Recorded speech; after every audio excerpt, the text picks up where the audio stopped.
गुरु प्यारी सास संगत जी, प्रेम से कहिए धनंकार जी। आशा करती हूँ आप सभी सद्गुरु माता जी के आशीर्वाद से बहुत बहुत खुश होंगे। दासी आपके लिए आज एक और नई साखी लेके आई है। आज की साखी का विषय है स्वयं की पहचान।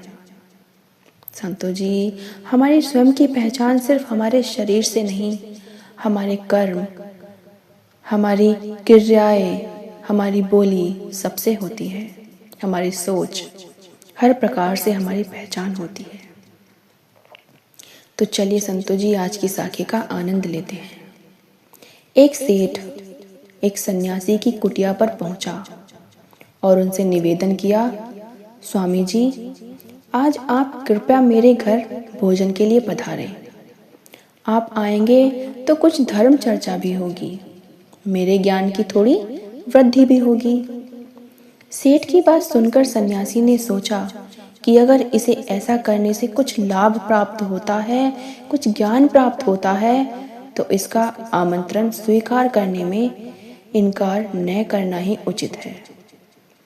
तो सन्यासी जी ने हामी भर दी और निश्चित समय पर भोजन के लिए सेठ के घर पहुंच गए।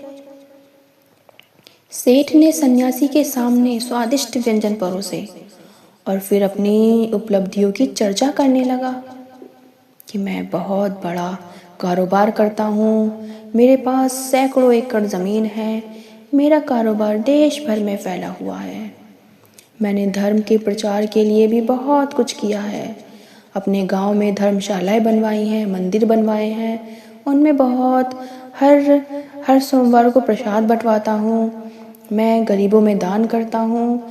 वह सेठ अपनी हर प्रकार से तारीफें करने लगा। एक नहीं, सैकड़ों की धर्मशालाएं बनवाई हैं। शहर में कई जगह पर ऐसी व्यवस्था की है कि वहां पहुंचने वाले हर निवासी को 1-1 किलो खिचड़ी अवश्य मिले। मेरे लड़के भी मेरी तरह ही योग्य हैं, उनका भी व्यापार चारों तरफ फैला है। वह सेठ अपनी सारी तारीफें करता रहा। सन्यासी ने देखा कि सेठ का चेहरा घमंड से फूला हुआ है। उसे अपनी धन दौलत पर बहुत घमंड सा हो रहा है।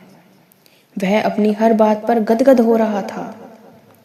सन्यासी ने फिर उसका ध्यान दीवार पर टंगे एक नक्शे की ओर आकर्षित करते हुए कहा, यह विश्व का नक्शा है ना? इसमें पूरा संसार दर्शाया गया है। अब इसे गौर से देखो और मुझे बताओ कि इसमें से हमारा देश कहाँ है? सेठ ने तुरंत उंगली रखकर भारत को दर्शाया। सन्यासी ने कहा, अब इसमें अपना राज्य और गांव ढूंढकर दिखाओ मुझे। सेठ ने राज्य तो खोज लिया, पर वह अपना गांव न खोज सका। सन्यासी ने कहा, जब तेरे गांव का ही पता नहीं है, तो तेरी उस जमीन का पता कैसे लगेगा जिस पर तू इतना घमंड कर रहा है? जिस समृद्धि पर तू इतना फूल रहा है, वह स्थायी नहीं है। नश्वर वैभव की चकाचौंध से तू आत्मा को भूल गया है। तूने मुझे बुलाया था धर्म चर्चा के लिए, लेकिन तू केवल अपनी ही चर्चा में लगा हुआ है। संभल जा मानव, संभल जा, अपने को पहचान। सेठ को अपनी भूल का एहसास हुआ और सन्यासी से बहुत बहुत क्षमा मांगी। संतो जी, इस साखी से हमें यही शिक्षा मिलती है कि हमें कभी किसी के सामने अपनी धन दौलत का ढिंढोरा नहीं पीटना चाहिए।